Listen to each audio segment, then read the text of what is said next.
Good morning. आज हम पढ़ेंगे कक्षा 9वीं के दूसरी इकाई का पाठ नंबर 4। साहित्य की निष्कपट विधा है डायरी। इसे लिखा है कुबेर कुमावत जी ने। क्या आज हम पढ़ रहे हैं? निष्कपट का मतलब होता है बिना लालच के। प्रस्तुत पाठ में लेखक ने डायरी विधा के लेखन की प्रक्रिया, महत्व आदि को स्पष्ट किया है। यानी आज के पाठ में हम पढ़ेंगे कि क्यों जिंदगी में डायरी लिखना बहुत जरूरी होता है, इसकी क्या अहमियत है और कैसे लोग इसको लिखते भी हैं। आइए शुरू करते हैं पाठ को। डायरी हिंदी जगत गद्य साहित्य की सबसे पुरानी परंतु दिन प्रतिदिन नई होती चलने वाली विधा है। विधा का मतलब होता है प्रकार। हिंदी की आधुनिक गद्य विधाओं में अर्थात उपन्यास, कहानी, निबंध, नाटक, आत्मकथा आदि की तुलना में इसे सबसे अधिक पुरानी माना जाता है। तो माना जाता है कि उपन्यास यानी कि नॉवेल, तो उपन्यास आने से पहले, कहानी आने से पहले, निबंध, नाटक या आत्मकथा आने से पहले भी सबसे जो ज्यादा पुरानी है वो डायरी है। और इसके प्रमाण भी है, प्रमाण यानी कि सबूत। यह विधा नई इस अर्थ में है कि इसका संबंध मनुष्य के दैनंदिन जीवन के साथ घनिष्ठता से जुड़ा हुआ है। दैनंदिन का मतलब होता है प्रतिदिन और घनिष्ठता का मतलब होता है मजबूती के साथ। देखिए, कहते हैं हर इंसान को डायरी लिखनी चाहिए, लेकिन हर कोई नहीं लिख पाता, क्योंकि डायरी लिखने की एक कला होती है। उसमें कोई भी हम झूठ नहीं लिख सकते, हमें सच लिखना होता है। और हिंदी में डायरी का बहुत अधिक महत्व भी है। अब आपका यहाँ पे सवाल है कि हिंदी की आधुनिक गद्य विधाओं में ये सभी आते हैं। Four box.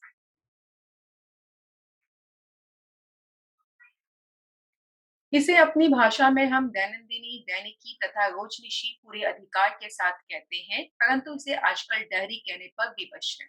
विवश यानी कि मजबूर। तो जैसे सूर्य को हम सूरज या रवि कहते हैं, तो उसी तरह डायरी एक इंग्लिश वर्ड है। इसे हिंदी में हम दैनंदिनी, दैनिकी या रोजनिशी कहते हैं। लेकिन आज ये सारे नाम लोग नहीं लेते हिंदी के, लोग अंग्रेजी का नाम ही लेना पसंद करते हैं। तो यहाँ पे आपका अगला प्रश्न है कि डायरी को हिंदी में हम यह कहते हैं।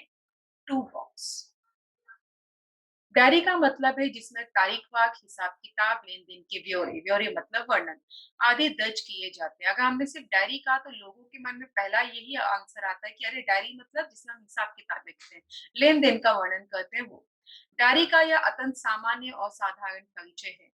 आम जनता को डायरी के विशिष्ट स्वरूप की दूर दूर तक जानकारी भी नहीं है। जैसे अभी मैंने कहा कि जैसे हमने डायरी का नाम लिया तो लोगों को वो हिसाब किताब और तारीख ही याद आती है, लेकिन डायरी के और भी यूज हो सकते हैं, ये बहुत कम लोगों को पता है। हिंदी गद्य साहित्य के विकास, उन्नति एवं उत्कर्ष में दैनंदिनी का योगदान अतुल्य है। कहते हैं हिंदी को बढ़ावा देने में हमारी डायरी का बहुत बड़ा योगदान है। अतुल्य का उत्कर्ष मतलब सफलता और अतुल्य का मतलब होता है जिसकी तुलना ना की जा सके। यह विडंबना है कि, विडंबना यानी कि परेशानी, कि उसकी अब तक हिंदी में उपेक्षा की जाती है। कहते हैं हिंदी साहित्य में डायरी की अभी भी हम उपेक्षा करते हैं, उसे नेग्लेक्ट करते हैं। कोई इसे पिछड़ी विधा तो कोई उसे अर्ध साहित्यिक विधा मानता है। अर्ध का मतलब होता है आधा। तो अभी तक कोई भी साहित्यकार इसे पूरी तरह से हिंदी जगत में अपना नहीं पाया है। अब आपका यहाँ पे प्रश्न है, हिंदी साहित्य में लोग डायरी को यह मानते हैं। Two box. एक विद्वान तो यहाँ तक कहते हैं कि यह डायरी कुलीन विधा नहीं है। कुलीन यानी कि खानदानी। कुछ विद्वानों का मानना है कि इसे हम खानदानी नहीं कह सकते, परफेक्ट नहीं कह सकते। साहित्य और उनकी विधाओं के संदर्भ में कुलीन अकुलीन का भेद करना साहित्यिक गरिमा के अनुकूल नहीं है। गरिमा यानी का महत्व। देखिए, तो लेखक यहाँ पे समझाने की कोशिश करता है कि डायरी हिंदी साहित्य को बढ़ावा देता है, उसका बहुत बड़ा हाथ है। लेकिन कुछ लोग इसे पिछड़ी विधा, तो कुछ लोग इसे अर्ध साहित्यिक विधा मानते हैं। एक विद्वान ने तो यहाँ तक कह दिया कि ये खानदानी ही नहीं है, इसे लिखना ही नहीं चाहिए या इसे साहित्य जगत में स्थान ही नहीं देना चाहिए। आइए आगे देखते हैं। सभी विधाएं अपनी अपनी जगह पर अत्यधिक प्रमाण में मनुष्य के भाव जगत, विचार जगत और अनुभूति जगत का प्रतिनिधित्व करती है। यानी जो जैसा कह रहा है, प्रमाण दे रहा है, तो उसमें इंसान की फीलिंग्स है, विचार है, अनुभूति का समावेश होता है। वस्तुता, वस्तुता का मतलब होता है, इसलिए प्रतिनिधित्व का मतलब होता है प्रतिनिधि का कार्य। वस्तुतः मनुष्य का जीवन ही एक सुंदर किताब की तरह है, और यदि इस जीवन का अंकन, अंकन का मतलब होता है चित्रण, मनुष्य जस का तस किताब के रूप में करता है, तो इसे जिसे किसी भी मानवीय दृष्टिकोण से श्लाघनीय माना जा सकता है। श्लाघनीय का यानी तारीफ के काबिल।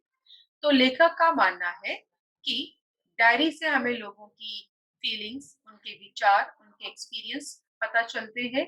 साथ ही साथ कहते हैं कि यह एक सुंदर, हमारा जो जीवन है सुंदर किताब की तरह है, और इसे अगर हम डायरी में लिखते हैं तो ये तारीफ के काबिल है, लेकिन लोग इसे अक्सर समझ नहीं पाते। यहाँ आपका सवाल है, मनुष्य का जीवन ऐसा है। One box. डायरी में मनुष्य अपने अंतर जीवन एवं बाह्य जीवन की लगभग सभी स्थितियों की यथास्थिति अंकित करता है। अंतर जीवन यानी कि हमारा अंदर का मन, और बाह्य जीवन मतलब जो हम बाहर सब लोग देखते हैं हमारा मन, वो। तो हर इंसान का दो मन होता है, एक जो हम बोलते हैं वो बाह्य जीवन, और जो हम नहीं बोल पाते वो हमारे अंदर छिपा हुआ हमारा मन। यथास्थिति, यथास्थिति का मतलब होता है हालात के अनुसार। तो डायरी में हम ये दोनों ही आराम से लिख सकते हैं, हमारा अंतर जीवन और बाह्य जीवन भी। जीवन के अंतर्द्वंद, अंतर्द्वंद का मतलब होता है मानसिक संघर्ष। वर्जनाओं का मतलब होता है प्रतिबंध। पीड़ा यानी कि दुख। यातना का मतलब भी होता है कष्ट। और दीर्घ अवसाद का मतलब होता है लंबा दुख के क्षणों एवं अनेक विरोधाभासों। विरोधाभासों का मतलब होता है विरुद्ध मत के बीच संघर्ष में अपने आप को स्वस्थ, मुक्त एवं प्रसन्न रखने की प्रक्रिया है डायरी। तो लेखक का मानना है कि आज का जैसा हमारा जीवन चल रहा है, इस जीवन में अक्सर लोग के जीवन में कुछ ना कुछ चलता ही रहता है। जैसे कुछ लोग के अंदर कुछ मानसिक तनाव चलता रहता है, तो कुछ लोगों के बाहर कोई दुख चलता रहता है। किसी को कोई परेशानी है, किसी का परेशानी बहुत लंबे समय से चला आ रहा है। तो लेखक का मानना है कि अगर आप परेशान हो और अपने दिल की बात अगर आप किसी से नहीं कह पाते हो, तो सबसे अच्छा है कि आप डायरी लिखना शुरू कर दीजिए। वो बातें जो हम किसी को नहीं बता सकते, वो अक्सर लोग डायरी में लिख देते हैं। और जब इंसान किसी को अपने मन की बात बता देता है, चाहे वो दूसरा इंसान हो, चाहे डायरी में लिख दे, तो इंसान अंदर से स्वस्थ, मुक्त और प्रसन्न फील करता है। तो अगर खुद को आप टेंशन मुक्त रखना चाहते हो और अपने दिल की बात किसी को नहीं बता पा रहे हैं, तो आपको आज से ही डायरी लिखना शुरू कर देना चाहिए। अब आपका यहाँ पे सवाल है, डायरी में इंसान अपने इस जीवन को अंकित कर सकता है। Two box. इसीलिए अपने स्वरूप में डायरी प्रकाशन योजना का भाग नहीं होती, और ना ही लेखकीय महत्वाकांक्षा का रूप होती है। महत्वाकांक्षा यानी चाहत। कहते हैं डायरी को हम प्रकाशित नहीं करते हैं, और ना लेखक लोगों की ये चाहत होती है। साहित्य की अन्य विधाओं के पीछे उनका प्रकाशन और तत्पश्चात प्रतिष्ठा प्राप्त करने की मंशा होती है। मंशा यानी कि इरादा। वह कृत्रिम आवेश यानी कि बनावटी जोश में लिखी जाती है, और सावधानी पूर्वक लिखी जाती है। कहते हैं जब भी कोई राइटर बुक लिखता है, तो वो कृत्रिम आवेश में लिखता है, यानी कि बनावटी जोश में लिखता है। और इसका लिखने का एक ही कारण होता है कि वो किताब मार्केट में छपकर आए, लोग उसे पसंद करें, उसकी तारीफ करें, उसे प्राइज दे, और जो एडिटर होते हैं वो उसकी लिखी गई लेखनी को छापे। जबकि डायरी के पीछे ऐसी कोई मंशा नहीं होती। हम डायरी छपाने के लिए नहीं लिखते हैं, प्रकाशन के लिए नहीं लिखते। ये तो हम बस मन का बोझ हल्का करने के लिए लिखते हैं। तो अब आपका यहाँ पे सवाल है, यह प्रकाशन योजना का भाग नहीं होती। One box. साहित्य की लगभग सभी विधाओं के सृजन क्रम के पीछे उसे प्रकाशित करने का मूल उद्देश्य होता है। सृजन क्रम का अर्थ होता है निर्माण कार्य। यानी साहित्य में जो भी लिखा जाता है, कोई कविता लिखा, किसी ने कहानी लिखी, किसी ने निबंध लिखा, किसी ने कोई पाठ लिखा, वो हर इंसान इसीलिए लिखता है कि वो चीज छपकर मार्केट में आनी चाहिए। डायरी में यह बात नहीं है। हिंदी में आज लगभग 150 के आसपास डायरियां प्रकाशित हैं, और इनमें से अधिकांश डायरीकारों के देहांत के पश्चात प्रकाशित हुई। कुछ तो अपने अंकित कालानुक्रम के 100 वर्ष बाद प्रकाशित हुई है। देखिए कितना खूबसूरत हमारे लेखक ने कहा है कि हर इंसान जो लिखता है, वो इंसान चाहता है कि उसका लिखा हुआ मार्केट में छप कर आए, उसे पैसे मिले, उस चीज से उसका नाम हो। लेकिन जब हम कोई डायरी लिखते हैं, तो डायरी लिखने का मोटिव ये नहीं होता कि वो मार्केट में छपे और उसे हमारी तारीफ मिले। बट स्टिल अभी तक हिंदी जगत में 150 डायरियां प्रकाशित हो चुकी हैं। अब ये कैसे प्रकाशित हुई?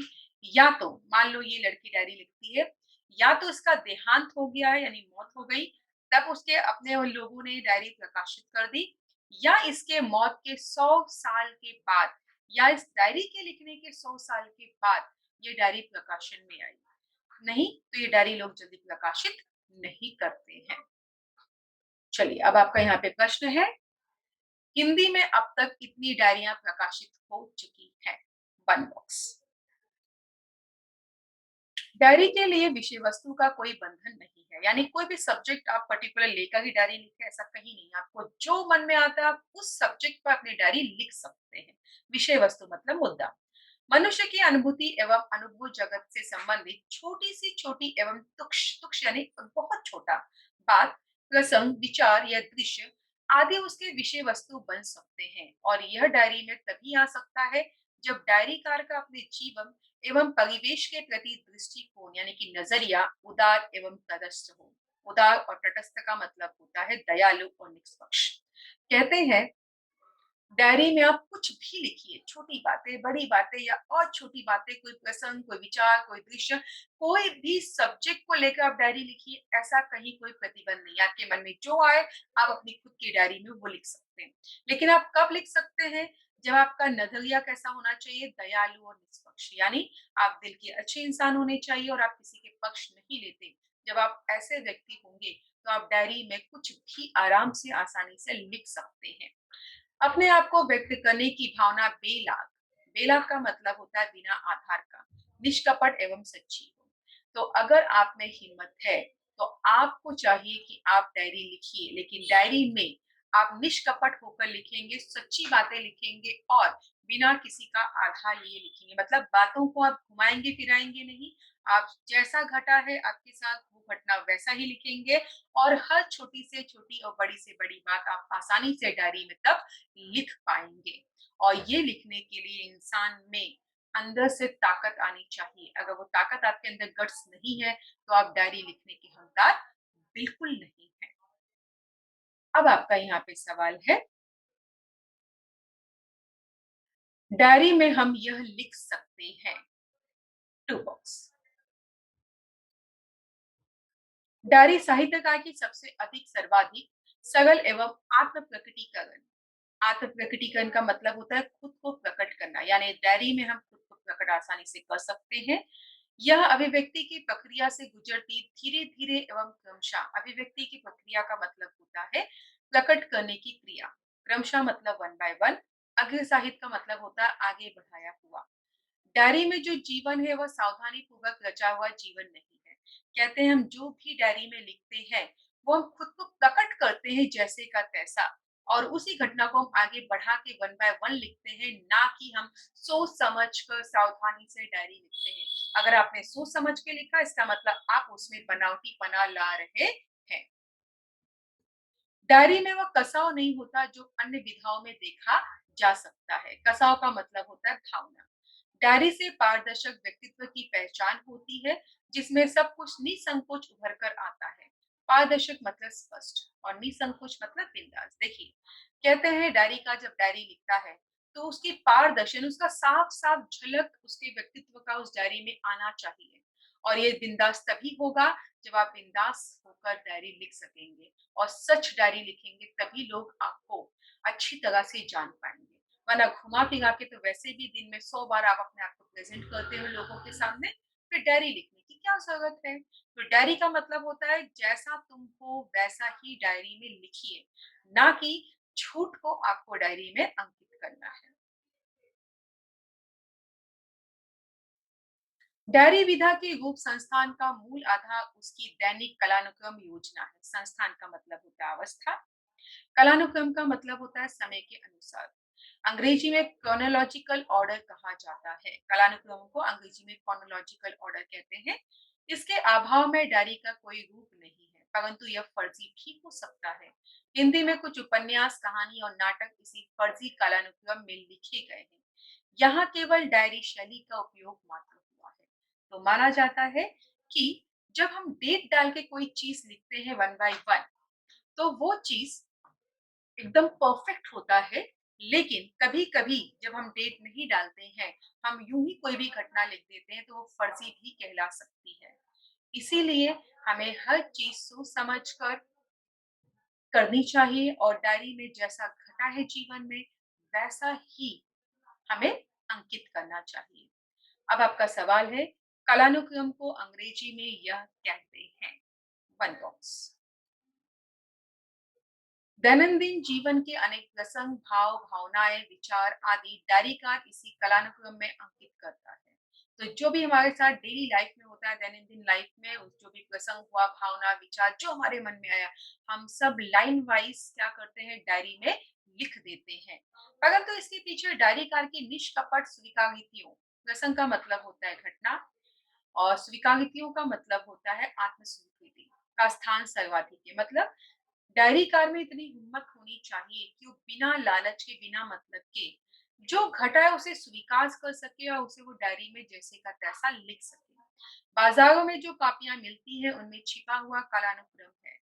देखिए, तो बहुत कम लोग हैं जिनमें इतनी हिम्मत होती है कि वो अपनी अच्छी और बुरी दोनों आदतों को स्वीकार कर सके और वो जैसा का तैसा डायरी में छाप सके, line wise, one by one. अब आपका यहाँ सवाल है, बाजारों में यह मिलती है। Fun box. इसमें हम अपने दैनंदिन जीवन के अनेक व्यवहारिक व्यवहारों को दर्ज करते हैं, परंतु यह विवेच डायरी नहीं है। विवेच यानी परीक्षण करना। बाजारों में मिलने वाली डायरियों के मूल में कैलेंडर वर्ष छपा हुआ है। यह कैलेंडर नुमा डायरी शुष्क, नीरस एवं व्यवहारिक प्रबंधन वाली डायरी है। शुष्क का मतलब होता है भावना रहित और नीरस का मतलब होता है उबाऊ यानी कि बोरिंग, जिसका मनुष्य के जीवन एवं भाव जगत से दूर दूर तक कोई संबंध नहीं होता। अक्सर हम मार्केट में जाते हैं, हम जब डायरी देखते हैं तो डायरी के स्टार्टिंग में कैलेंडर छपा रहता है, कहीं कैलकुलेशन छपा रहता है, बहुत सारे डेट रहते हैं, फिर छोटा सा जगह दिया जाता है। तो लेखक का मानना है ऐसा डायरी हमें नहीं चाहिए। हमें वो डायरी लेना चाहिए जो पन्ने एकदम कोरे होते हैं, जिनमें कैलेंडर या कैलकुलेशन ये सब चीजें ना हो और डेट भी ना हो तो बेटर है।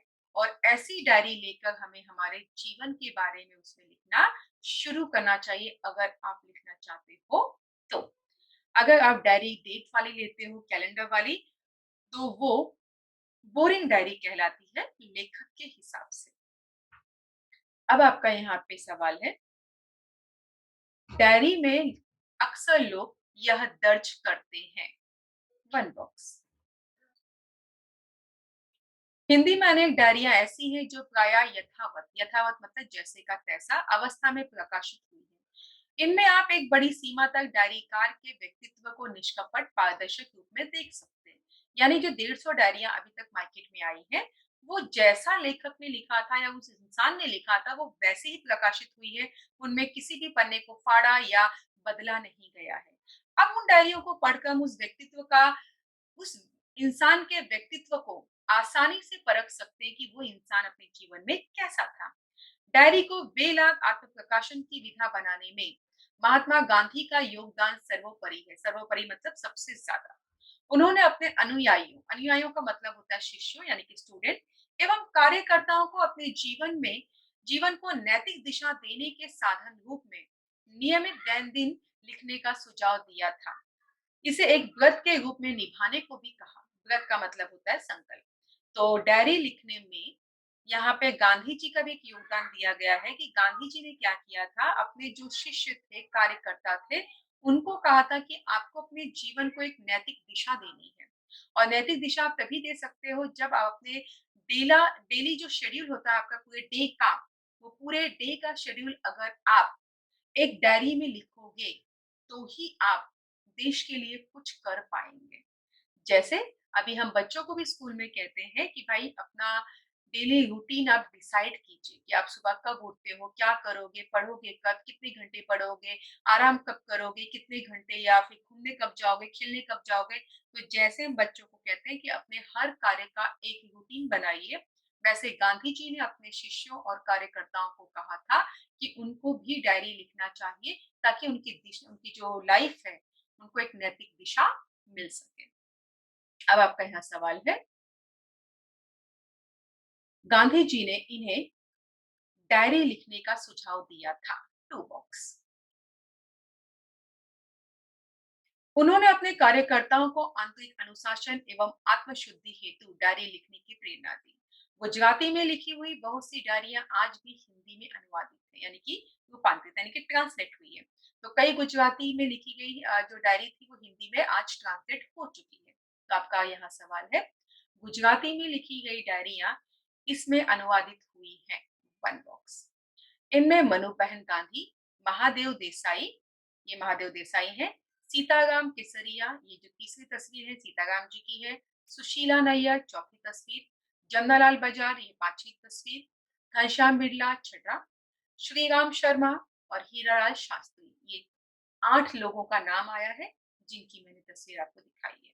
तो ये लोगों की डायरियां हिंदी में अनुवादित हो चुकी है, यानी कि ट्रांसलेट हो चुकी है। निष्कपट आत्मस्वीकृति युक्त प्रविष्टियों की दृष्टि से आत्मस्वीकृति युक्त का मतलब होता है अपनी गलतियों को मानना। प्रविष्टियों का मतलब होता है जानकारी की दृष्टि से हिंदी में आज अनेक डायरियां प्रकाशित हैं जिनमें अतरंग अतरंग यानी कि अंदर जीवन के अनेक दृश्यों एवं स्थितियों की प्रस्तुति है।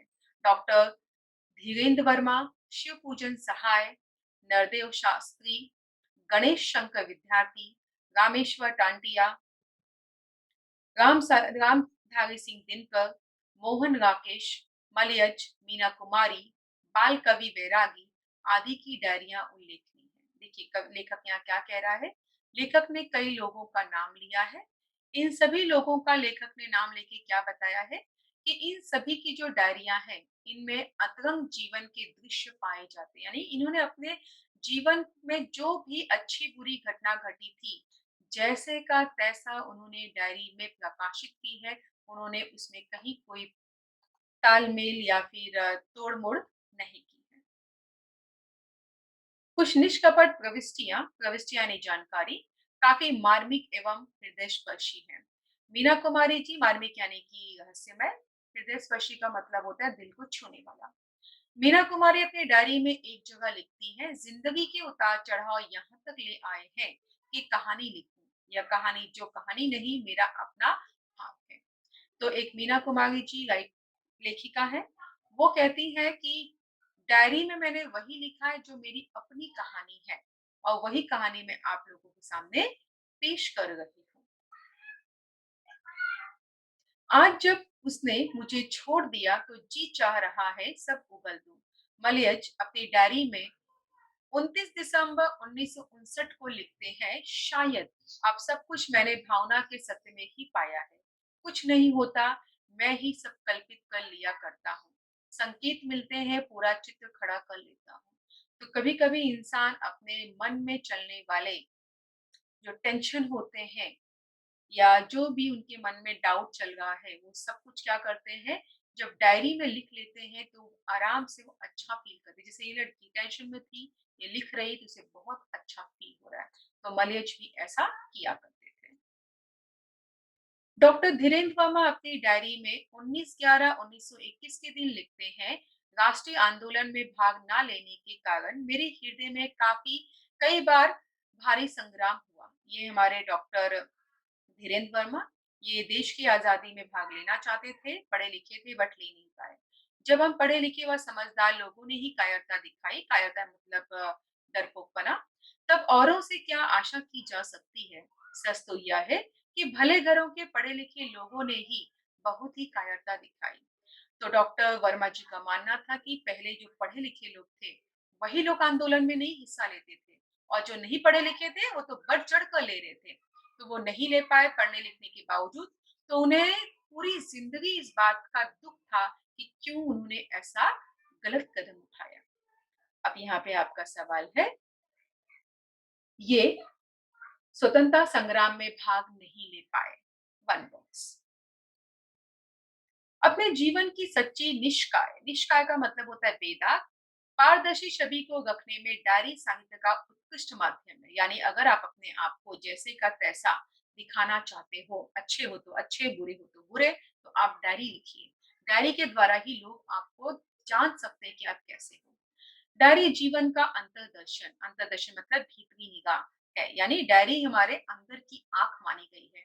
अतरंगता के अभाव, अतरंगता का मतलब होता है निकटता के अभाव में डायरी डायरीकार की निजी भावनाओं, विचारों एवं प्रतिक्रियाओं के द्वारा अंकित उसके अपने जीवन एवं परिवेश का दस्तावेज है, दस्तावेज यानी कि व्यवस्था पत्र। तो यहाँ माना गया है कि डायरीकार को चाहिए कि वो डायरी लिखे। जब कोई डायरीकार डायरी लिखता है, तो जैसे आईने के सामने जब हम खड़े होते हैं, तो हमारा आईना कभी झूठ नहीं बोलता। हम काले हैं, गोरे हैं, मोटे हैं, लंबे हैं, जैसे हैं, हमारा आईना हमको वैसा ही दिखाता है। वैसे ही पारदर्शी झलक हमें हमारी डायरी के द्वारा मिलती है, क्योंकि जब हम डायरी लिखते हैं, तो हमें पूरी सच्चाई के साथ लिखना चाहिए, ताकि हम अपने आप को जज कर सकें कि हम कितने अच्छे हैं और कितने हम बुरे हैं। एक अच्छी, सच्ची और सादगीयुक्त डायरी के लिए डायरीकार का सच्चा, साहसी एवं ईमानदार होना आवश्यक है। अब आपका यहाँ पे सवाल है कि डायरी लिखने के लिए डायरीकार का यह होना जरूरी है। टू बॉक्स डायरी अपनी रचना प्रक्रिया में मनुष्य के जीवन में जहां आंतरिक अनुशासन बनाए रखती है, वही मनोवैज्ञानिक संतुलन बनाने का भी कार्य करती है। तो माना जाता है, जब हम डायरी लिखते हैं, हमारे अंदर का तो वो जीवन अच्छा करती ही करती, साथ ही हमारा मेंटल यानी कि जो हमारा दिमागी दिमागी तौर पे जो हमारा संतुलन है, वो भी वो बनाए रखती है। यानी हमारे शरीर का अंदर का भाग और हमारे मन को, हमारे दिमाग को, दोनों को वो तंदुरुस्त रखने का काम करती है। इसीलिए डायरी हमें लिखना चाहिए। तो इस पाठ के द्वारा हमने क्या सीखा? इस पाठ के द्वारा हमने सीखा कि अगर कोई इंसान खुद को देखना चाहता है कि वो कैसा है, अच्छा या बुरा, तो उस इंसान को चाहिए कि वो डायरी लिखना शुरू कर दे।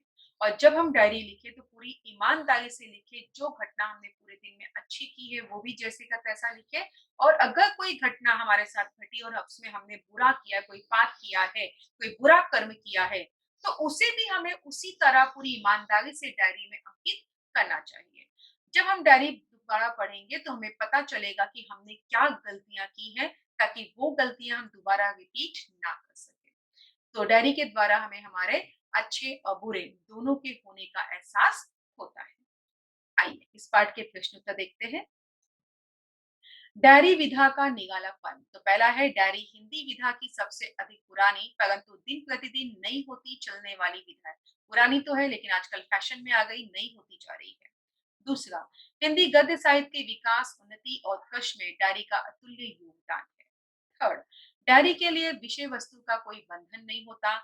और लास्ट है कि डायरी विधा के रूप संस्थान का मूल आधार उसकी दैनिक कालानुक्रम योजना है। तो ये चार उत्तर है इस प्रश्न के। अगला है, क्रोनोलॉजिकल ऑर्डर इसे कहा गया है, दैनिक कालानुक्रम योजना को। अगला है, अर्थ लिखना है आपको, अवसाद। अवसाद का मतलब होता है उदासी। दस्तावेज का मतलब होता है आलेख। लिंग परिवर्तन करना है, लेखक, तो लेखक का हुआ लेखिका और विद्वान का हुआ विदुषी। आशा करती हूँ आपको ये पाठ अच्छे से समझ में आ गया होगा। धन्यवाद।